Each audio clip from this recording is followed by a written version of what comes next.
Hello, everyone. Welcome back to English Vibes. Hey there, thanks so much for joining us today. I'm Maya. And I'm John. We help you practice English conversations about meaningful topics. Today, we're talking about something universal love. Yes, love is one of the most powerful emotions we experience as humans. It comes in so many forms romantic love, family love, self love, love for friends. If you enjoy our videos, please subscribe and give us a thumbs up. It really helps us continue making content for you. Okay, let's talk about love. So Maya, let's start with a big question. What does love mean to you? Wow, starting deep. Okay, for me, love is caring about someone's happiness as much as your own. That's beautiful. So it's about putting someone else's needs first sometimes. Yes, but not in a way where you lose yourself. It's more like their joy brings you joy. I love that. Love should add to your life, not take away from it. Exactly.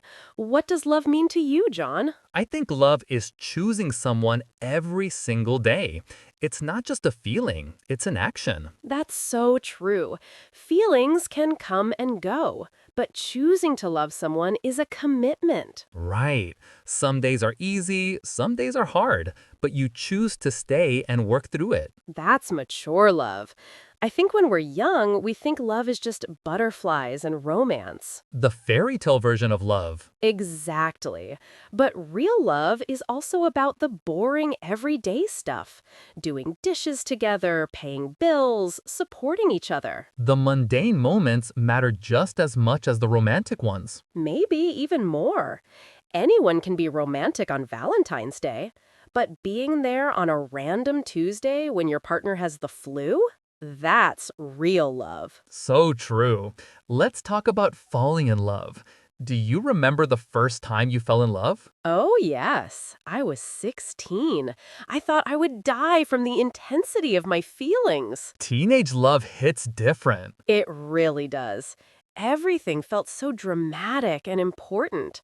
I thought he was the one. But he wasn't? Obviously not.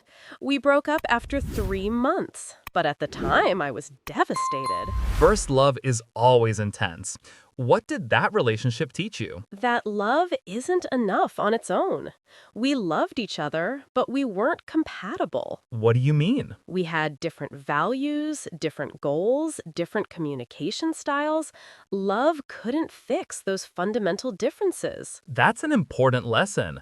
A lot of people think love conquers all. It doesn't. You need more than love. You need respect, trust, communication, compatibility. What about you, John? When did you first fall in love? I was 19, in college. Her name was Emily. Tell me about her. She was smart, funny, beautiful. I was completely smitten. Smitten? That's such a cute word. It means deeply in love, right? Yes, like totally captivated by someone.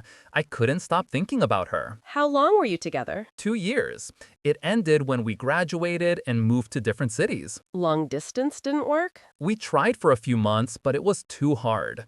We were both starting new jobs, making new friends. We grew apart. That must have been painful. It was. But looking back, I'm grateful for that relationship. She taught me a lot about myself. Like what? How to communicate better, how to compromise, how to show affection. All important skills for future relationships. Every relationship teaches us something, even if it ends. Absolutely. Let's talk about different types of love. What about love for family? Family love is unconditional, I think. You love them no matter what. Even when they annoy you or disappoint you? Exactly. You might not always like them, but you still love them. That's an interesting distinction. Liking versus loving. You can love someone without liking their behavior or choices. So true. I love my brother, but sometimes he drives me crazy. What does he do that annoys you? He's so messy. When I visit his apartment, there are clothes everywhere, dishes in the sink. But you still love him. Of course, he's my little brother. I'd do anything for him. That's family love. It's not conditional on them being perfect. What about your family? How do you show them love? I call my mom several times a week. I visit when I can. I help them with things they need. Acts of service. Yes, that's my love language. I show love through actions more than words. Do you tell them you love them? Not as often as I should. I'm not great with words, but I'm working on it. It's never too late to start. I try to tell my parents I love them every time we talk. That's beautiful. I bet they appreciate hearing it. I think so. Okay, let's talk about friendship love. Can you love a friend? Absolutely. I love my best friend Marcus. Not romantically, but deeply. What's the difference between romantic love and friendship love? No physical attraction or desire for romance, but the care and commitment are still there. So it's platonic love? Yes, platonic means non-romantic. I'd do anything for Marcus, just like I would for a romantic partner. Have you ever told him you love him? Yes, we say it sometimes. Usually when we've had a few drinks and we're feeling sentimental. Oh, that's sweet. I think men don't say I love you to male friends enough. There's a stigma around it, like it's too emotional or not masculine. But that's changing, right? Slowly, younger guys are more comfortable expressing emotions. Good. Everyone deserves to hear that they're loved. What about your female friends, Maya? Do you tell them you love them? All the time. My girlfriends and I say it constantly. Really? Yes. Love you, bye at the end of phone calls. Love you in text messages. That's so different from how guys interact. I think women are socialized to be more emotionally expressive. Probably true, but I wish guys felt more comfortable being vulnerable. Me too. Okay, let's talk about self-love. Do you think you love yourself? That's a tough question. I'm working on it. What does self-love mean to you? Accepting yourself, flaws and all, not being too hard on yourself, treating yourself with kindness. Do you struggle with that? Sometimes, I'm my own worst critic. I focus on my mistakes more than my successes. That's so common. We're often harder on ourselves than we'd ever be on someone else. Exactly. If a friend made the same mistake, I'd be understanding. But with myself, I'm harsh. How are you working on self-love? Therapy helps. I'm learning to challenge negative self-talk. That's great. Self-love is a journey, not a destination. What about you? Do you love yourself? Most days, yes. But it's taken time and work. What helped you develop self-love? Honestly, being single for a while. I had to learn to enjoy my own company. How did you do that? I started doing things alone that I used to only do with others. Going to restaurants, movies, traveling. That takes courage. It did at first. I felt self-conscious. But then I realized nobody cares. Everyone's focused on themselves. And did you enjoy it? I loved it. I discovered I'm actually great company for myself. That's beautiful. Self-love is so important for healthy relationships with others. Absolutely. You can't truly love someone else if you don't love yourself first. Let's talk about falling out of love. Is that possible? I think so. Love can fade over time if you don't nurture it. What do you mean by nurture? Relationships need attention and effort. If you take someone for granted, stop communicating, stop trying, love can die. So love isn't just a feeling, it's something you actively maintain. Exactly. Like a garden. You have to water it, pull the weeds, tend to it regularly. I like that analogy. Have you ever fallen out of love with someone? Yes, in my last relationship. It happened gradually, not suddenly. What happened? We stopped really seeing each other. We lived together, but we were like roommates, not partners. No emotional connection anymore? Exactly. We'd watch TV together, but not really talk. We'd sleep in the same bed, but not really connect. When did you realize you'd fallen out of love? When I realized I was happier when he wasn't around, that's when I knew it was over. That must have been a painful realization. It was sad, but also clarifying. I knew I had to end it. Did you try to fix it first? We tried couples therapy for a few months, but we both realized we wanted different things. Sometimes love isn't enough to save a relationship. Unfortunately, no. Let's talk about love languages. Do you know yours? Yes, I'm acts of service. I show and receive love through actions. What kind of actions? Cooking dinner, fixing things, running errands, doing helpful things for people I love. How do you like to receive love? The same way. When my girlfriend does something thoughtful, like making my lunch or picking up my prescription, I feel so loved. That's beautiful.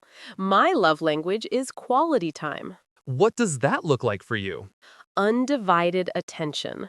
No phones, no distractions, just being present with someone. Like deep conversations? Yes, or even just sitting together reading, as long as we're together and focused on each other. Do you think knowing love languages helps relationships?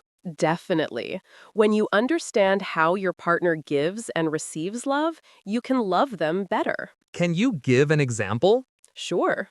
If your partner's love language is words of affirmation, they need to hear "I love you" and compliments regularly. But if your love language is acts of service, you might not naturally say those things. Exactly. You might show love by doing their laundry, but they need to hear the words. So you have to learn to speak their love language, not just your own. Yes, that's the key. Let's talk about love in different cultures. Do you think love is universal? The emotion is universal, but how it's expressed varies by culture. Give me an example. In some cultures, arranged marriages are normal. Love develops after marriage, not before. That's so different from Western culture, where we marry for love. Right, but both can work. It's just a different approach. I've heard that arranged marriages sometimes have lower divorce rates. I've heard that too. Maybe because expectations are different. They're not expecting fairy tale romance from day one. They build love over time through shared experiences and commitment. Exactly. What about public displays of affection? That varies by culture too. Oh, yes. In some countries, holding hands in public is too much.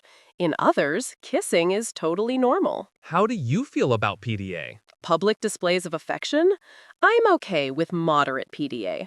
Holding hands, quick kisses, hugging. But not making out in public.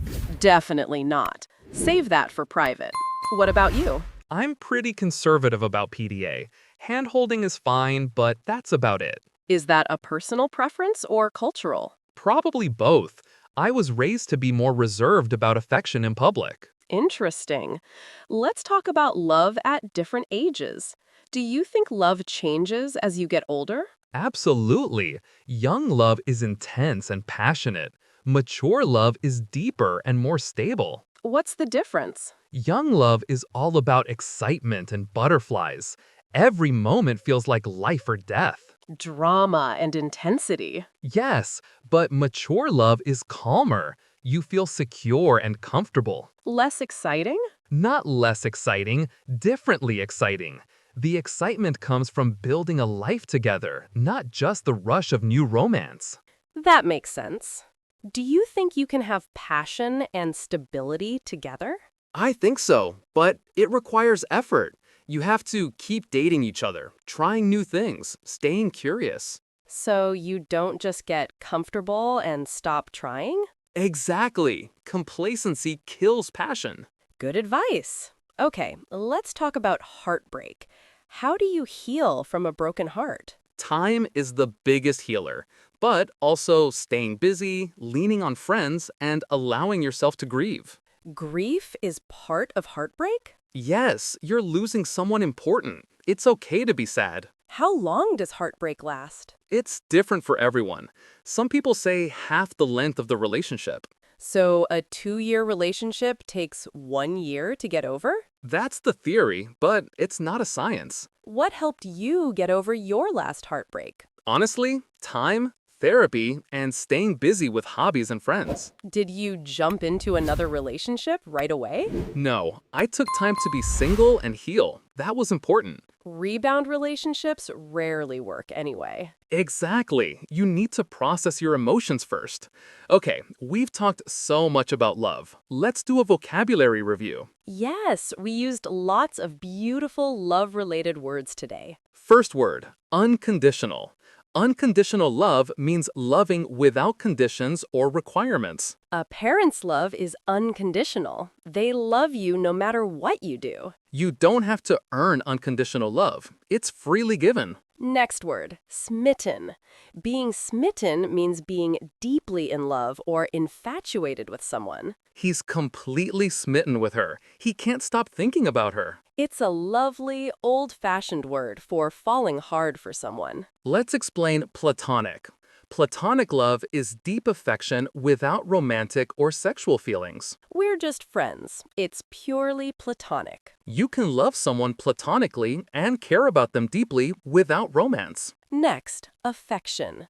Affection is a gentle feeling of fondness or liking. Showing affection includes hugs, kisses, kind words, or thoughtful gestures. She shows her affection by cooking his favorite meals. Let's talk about vulnerable. Being vulnerable means opening yourself up emotionally, risking being hurt. It's hard to be vulnerable, but it's necessary for deep love. Vulnerability creates intimacy and connection in relationships. Next, infatuation. Infatuation is an intense but often short-lived passion or admiration. It's like a crush, strong feelings that might not last. Is it love or just infatuation? Asking if feelings are deep and real or temporary. Let's explain commitment.